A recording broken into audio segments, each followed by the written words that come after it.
슈퍼히어로 하면 어떤 이미지가 떠오르시나요? 악당을 저지하고 정의를 실현하면서 모든 사람에게 사랑받는 이미지가 떠오릅니다. 물론 미움받는 히어로 컨셉의 작품들도 있지만 대개의 히어로는 권선징악의 일선에 서고 대중들의 인기를 한몸에 얻는 것으로 그려집니다. 하지만 이와는 반대로 분명 초인적인 힘을 가지고 있으면서도 모두에게 사랑이 아닌 두려움과 미움을 받는 히어로가 있는데요. 오늘 소개할 작품 울트라 슈퍼 디럭스맨이 바로 그 주인공입니다. 작품 속 대사와 나레이션 등은 가려두게 되었습니다. 이 점 많은 양해 부탁드립니다. 작품의 시점은 언제인지 알 수 없는 시기의 일본 어느 대기업 빌딩의 건물 안에 남성 한 명이 근무 중입니다. 그의 직급은 실장이어서 개인 사무실도 따로 있습니다. 그런데 그의 사무실 이름은 조금 특이한데요. 다름 아닌 대기실장이란 직급명을 가지고 있습니다. 대체 왜 이런 이름을 가지고 있는 것일까요? 직급의 이름답게 그는 하는 일이 별로 없어 보입니다. 분명 대기업의 실장직일 텐데도 불구하고 그는 사무실 안에 소파에 누워서 신문을 보고 소일거리를 하는 것이 전부인 것처럼 보입니다. 정말 말 그대로 대기만 하는 것이 직무인 듯한데요. 그것도 질려버린 그는 어딘가에 전화를 겁니다. 그리고는 퇴근하겠다고 당당하게 말합니다. 거의 일방적인 통보에 가까운 내용인데요. 그것도 모자라 월급이 나왔으면 가지고 오란 지시도 내립니다. 월급을 들고 들어오는 한 여직원, 그런데 월급 봉투를 건네는 그녀의 손이 떨립니다. 주인공은 거칠게 그녀의 손에서 월급 봉투를 낚아챕니다. 그리고 진짜로 그는 그대로 짐을 싸서 퇴근합니다. 하지만 아무도 주인공을 말리지 못하는데요. 심지어 그가 퇴근하는 것을 본 다른 직원들은 주인공을 보자마자 전부 어딘가로 도망가 버립니다. 주인공의 이름은 쿠라쿠 켄토. 켄토와 회사 직원들의 모습은 정말 이상합니다. 퇴근도 마음대로 하고 또 그런 그를 보자마자 피하기도 하고 마치 켄토를 없는 사람 취급하는 것인데요. 켄토 역시 그런 모습이 익숙해 보이는 듯합니다. 마침 화장실에서 나오던 어느 직원이 그를 마주칩니다. 그는 켄토를 보자마자 뒤돌아 화장실로 돌아가려 하지만 이내 켄토가 그를 불러 세웁니다. 켄토와 마주친 이 직원의 이름은 카타야마. 켄토는 카타야마를 불러 도망칠 필요는 없다고 말하는데요. 아마 카타야마와 켄토는 서로 친분이 있는 모양입니다. 켄토의 이런 말을 들은 카타야마는 도망치지 않았다고 말합니다. 켄토는 그런 게 아니면 왜 피했냐고 묻는데요. 같은 회사에 있으면서 얼굴 보기도 힘들다고 말합니다. 카타야마는 켄토가 바빠서 그런 것이라고 말하지만 켄토는 본인이 하는 일도 없는데 뭐가 바쁘냐고 반박합니다. 아마 켄토 본인도 자신의 처지를 당연히 잘 알고 있는 듯한데요. 계속되는 켄토의 반박에 카타야마는 거의 울 지경입니다. 심지어 기분이 상했다면 용서해달라고 무릎까지 꿇습니다. 켄토는 그런 그에게 신경 쓰지 말라면서 마침 잘 됐으니 오늘 저녁 자기 집에 놀러 오라고 말합니다. 유쾌하게 전처럼 술이나 한잔 하자는 것인데요. 이를 들은 카타야마는 오히려 더 깜짝 놀랍니다. 그다지 달갑지 않아 보이는 표정인데요. 켄토와 친해 보이던 카타야마까지 왜 그렇게 두려워하는 것일까요? 그날 저녁 퇴근한 카타야마는 부인에게 이 사실을 털어놓습니다. 부인 역시 그에게 울며불며 소리를 치는데요. 왜 조심성 없이 화장실에서 나오다 마주쳤는지, 그렇지 않으면 놀러갈 일도 없을 텐데 하면서 화를 냅니다. 화를 낸다기보다는 안타까움의 외침에 가까운데요. 끝까지 가지 말라며 남편을 막아섭니다. 카타야마는 이것도 운명이라며 집을 나섰고 부인은 문 앞까지 나와서 끝까지 그를 말립니다. 카타야마는 그런 부인을 잘 구슬리는데요. 그 괴물에게 거슬렀다간 무슨 일이 생길지 모른다고 말합니다. 즉 켄토가 괴물이나 마찬가지란 뜻입니다. 이쯤에서 켄토가 단순히 회사 내에 범상치 않은 인물임을 넘어서 회사 바깥의 인물들에게도 두려움을 받는 존재임이 밝혀집니다. 켄토의 집으로 가려는 그의 차를 경찰들이 막아섭니다. 그리고 그가 어디로 가는지 묻고는 이 앞에는 아무것도 없습니다란 의미심장한 말을 남기는데요. 분명 켄토의 집이 있을 텐데 왜 아무것도 없다고 말할까요? 결국 그는 자신이 켄토의 직장 동료이자 친구이며 그의 초대를 받아 집으로 가는 중이라고 설명합니다. 경찰들은 놀라며 그에게 길을 열어줍니다. 그런데 정말 경찰들의 말 그대로였습니다. 켄토의 집으로 가는 곳은 정말로 아무것도 없었는데요. 오히려 무슨 재해가 벌어진 것처럼 폐허가 되어버렸습니다. 무너진 건물, 가로등 하나조차 없어진 폐허. 경찰들이 막아선 이유를 알 것만 같은데요. 길이 어딘지 알아보기도 힘들 것 같지만 카타야마는 어쨌든 헤드라이트 불빛에 의지하며 들어갑니다. 그런데 그런 카타야마의 차 앞에 뭔가 나타납니다. 어두운 실루엣으로 봐선 웬 여성입니다. 갑자기 나타난 여성에게 놀라 놀란 그는 핸들을 급히 꺾었고 결국 차가 폐허 안에 빠지며 사고가 나게 됩니다. 차 밖으로 나온 카타야마는 웬 여성이 튀어나왔다며 이런 곳에 여자가 혼자 있을 리가 없다고 말하지만 여성은 이미 어디론가 사라져버린 뒤였습니다. 혹시 그가 헛것을 본 것이었을까요? 하지만 넋을 놓고만 있을 수는 없었습니다. 켄토와 약속한 시간이 다가왔기 때문인데요. 차가 망가져버렸으니 뛰어가야만 합니다. 하지만 결국 시간을 맞추지 못할 것이란 예감에 카타야마는 무릎을 꿇고 포기하게 되는데요. 갑자기 그런 그의 눈앞에 웬 히어로가 나타납니다.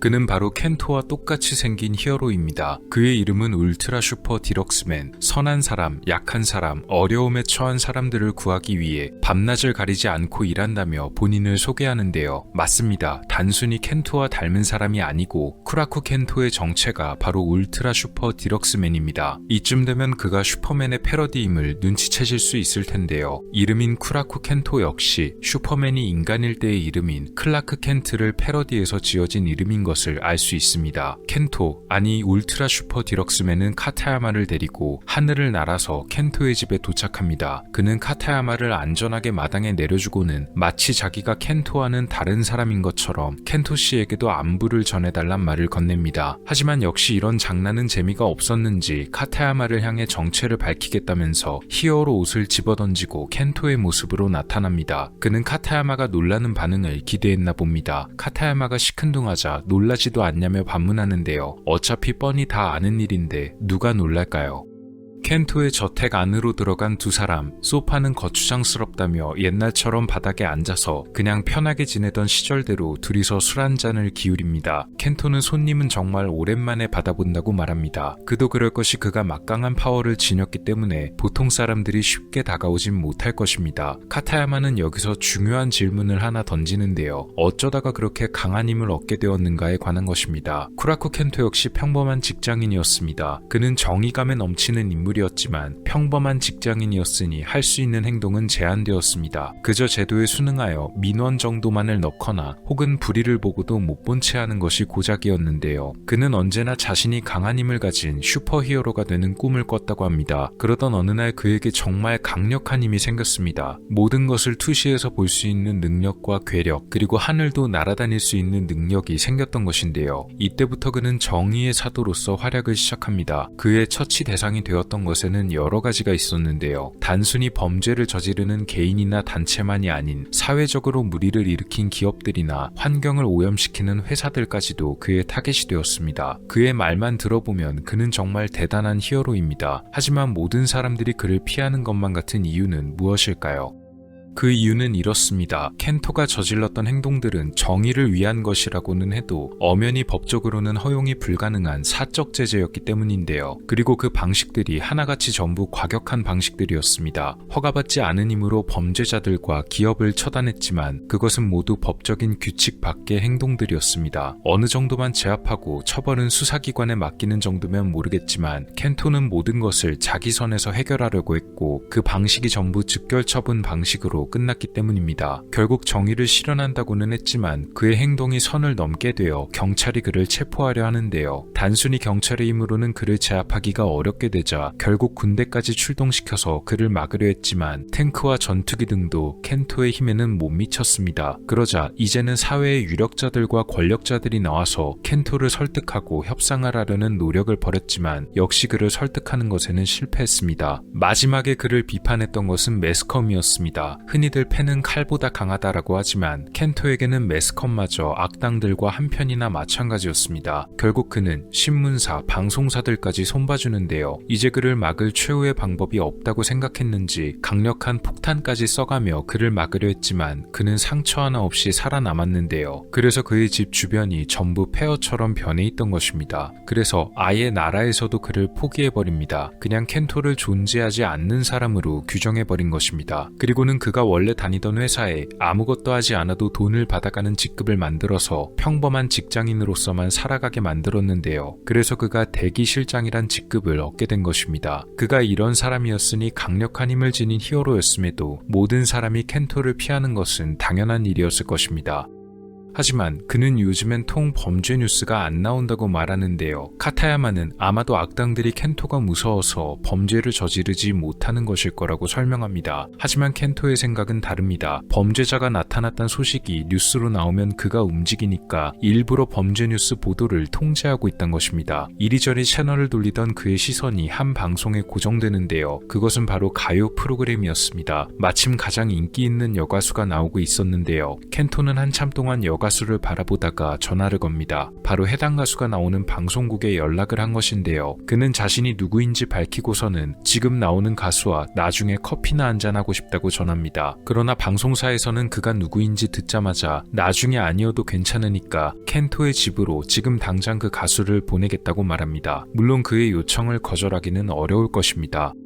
잠시 후 갑자기 집의 문이 열리는 소리가 나더니 웬 정체불명의 여자가 켄토에게 달려듭니다. 이 여자는 아까 카타야마의 차 앞에 나타난 그 여자 같은데요. 여성은 켄토에게 달려들어 그를 공격하려 하지만 금방 제압되어 바깥으로 쫓겨나고 말게 됩니다. 카타야마는 도대체 이게 어떻게 된 일인지 묻는데요. 켄토의 말에 따르면 얼마 전 소매치기 한 명을 손봐줬는데 저 여성이 바로 소매치기의 연인이었던 것입니다. 켄토는 아주 태연하게 악자는 용서해주면 안 된다면서 소매치기를 아주 잔혹한 방법으로 응징해줬다고 말합니다. 그녀는 그 소매치기에 복수를 하러 온 것입니다. 그런데 마침 또 한 명의 다른 손님이 나타납니다. 바로 아까 방송사에 호출했던 여가수. 켄토는 그녀에게 차를 한 잔 내주겠다고 말하지만 가수는 차는 됐으니까 본론으로 들어가자며 볼 일이 있으면 빨리 끝내달라고 말합니다. 켄토는 가수를 자신의 방으로 데려가는데요. 이후의 일은 여러분의 상상에 맡기겠습니다. 엄연히 친구이자 손님인 카타야마를 초대해놓고 이런 일을 하는 것은 아무리 친하더라도 너무 예의가 없는 게 아닐까요?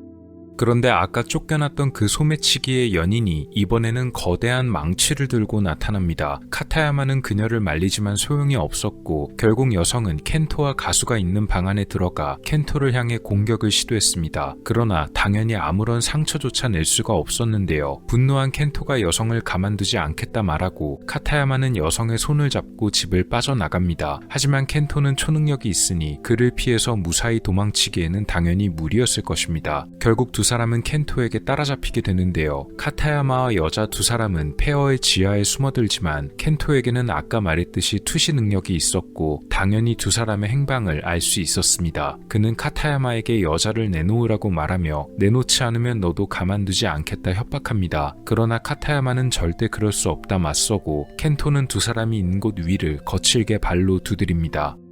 켄토가 거칠게 발을 구르며 점프하자 그 엄청난 힘으로 인해 천장이 무너지기 시작합니다. 카타야마는 여자를 꼭 끌어안고 죽음까지 각오하는데요. 정말 켄토는 자신의 친구였던 카타야마까지도 냉정하게 없애버리려고 하는 걸까요? 하지만 얼마 안 가 무너짐이 멈췄습니다. 켄토가 혹시 중간에 마음을 바꾼 것은 아니었을까요? 한참 동안 아무런 소리도 아무런 일도 벌어지지 않자 카타야마는 궁금증이 생겨 바깥으로 나옵니다. 그런데 그런 그의 눈에 들어온 것은 땅에 주저앉아 괴로워하고 있는 켄토였습니다. 그의 입에서는 피도 흘러나오고 있었는데요. 켄토는 병원으로 옮겨졌고 그가 괴로워한 이유가 밝혀집니다. 그것은 바로 위암 때문이었습니다. 켄토는 병원에서 최고 수준의 치료를 받았음에도 불구하고 끝내 버티지 못하고 목숨을 잃게 되었습니다. 이유는 간단했는데요. 켄토의 몸은 울트라 슈퍼 디럭스 세포로 이루어져 있었는데 그 세포로부터 태어난 암세포 역시도 울트라 슈퍼 디럭스 암세포였기 때문에 그 어떤 방법으로도 치료가 불가능했던 것입니다. 숨진 채 실려 나오는 켄토의 시신을 카타야마가 바라보면서 만화는 끝을 맺게 됩니다. 도라에몽의 작가 후지코 후지오의 단편 1975년 작품인 울트라 슈퍼 디럭스맨입니다. 평범한 소시민으로 살던 남성 쿠라쿠 켄토가 엄청난 힘을 얻게 된 뒤로 벌어지는 일을 그리는데 그의 행적은 대부분 만화 속의 짧은 설명들로 끝나고 대신 그가 대중들에게서 혹은 사회에서 어떤 평가를 받고 있는가에 대한 묘사와 고찰이 주를 이룹니다. 만화에 대한 개인적인 해석을 더 덧붙여보자면 그의 몸에 생겨난 울트라 슈퍼 디럭스 세포들 덕분에 켄토는 누구도 범접할 수 없는 힘을 가지게 되었지만 결말에는 결국 그의 그 강력한 세포들로 인해 본인 역시 어떠한 치료도 제대로 받지 못해서 목숨을 잃게 되는 것이 대단히 아이러니합니다.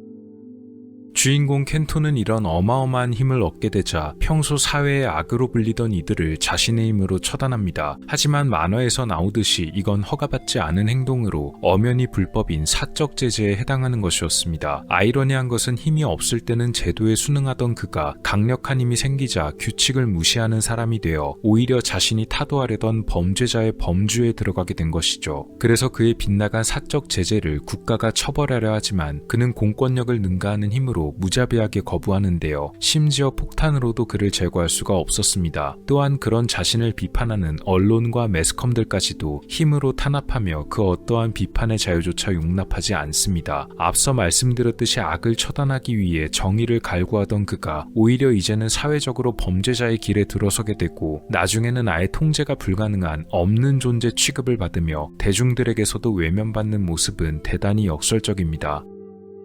개인에게든 혹은 단체에게든 한쪽에만 큰 힘이 주어지면 필연적으로 왜곡과 타락이 생겨날 수밖에 없는데요. 작가는 엄청난 힘을 가진 주인공 켄토가 처음에는 객관적인 정의를 수행하는 듯 하다가 점점 주관적인 정의관을 내세우면서 나중에는 자신에게 반대하면 모두가 적이란 극단적인 정의관으로 치닫는 것을 보여줍니다. 작중에서 켄토가 내세우는 정의관의 변화는 이렇습니다. 처음에는 불의를 보고 참지 못하는 순수한 정의관에서 나중에는 자신에게 반대하는 의견을 모두 힘으로 제압해버리는 승자가 정의다, 이른바 약육강식적인 정의관으로 변모합니다. 과연 이걸 진정한 정의라고 볼 수가 있을까요? 켄토가 벌이는 이런 잘못된 방향의 정의가 가져다주는 가장 나쁜 점이 아마 바로 이런 점들인데요. 이런 변질된 힘으로 인해서 정의란 것이 흔들리게 되면 사람들이 정의에 관해 더 이상 희망을 품을 수가 없게 되고 결국 정의를 사람들로부터 더 멀어지게 만들기 때문입니다. 혹은 진짜 정의라는 것은 더 이상 찾아볼 수가 없다는 그런 좌절감과 배신감을 맛보게도 하기 때문인데요. 결국 그런 힘은 스스로가 자멸의 길로 빠져들게끔 만드는데요. 켄토의 몸을 장악해 치료가 불가능했던 슈퍼 암세포들이 원래는 켄토 본인의 몸에서 태어난 세포였음을 생각하면 그 역시 스스로의 힘에 의해 자멸했음을 아주 잘 나타내줍니다.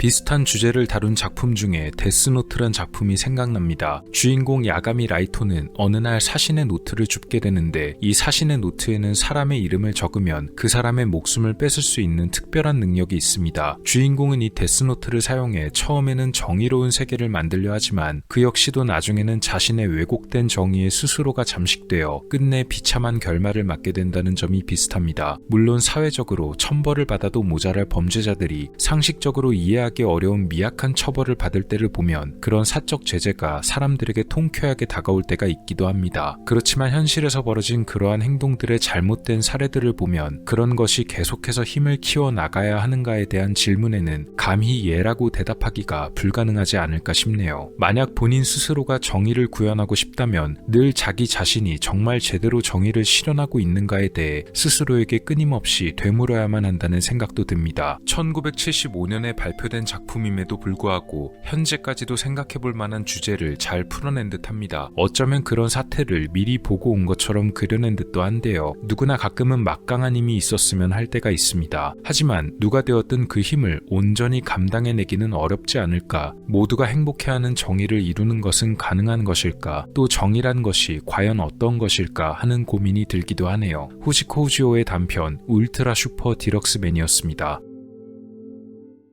오늘 미스터리 어떠셨나요? 영상을 재밌게 보셨다면 채널에 방문하셔서 더 많은 영상을 시청해보세요. 미스터리 큐브였습니다. 감사합니다.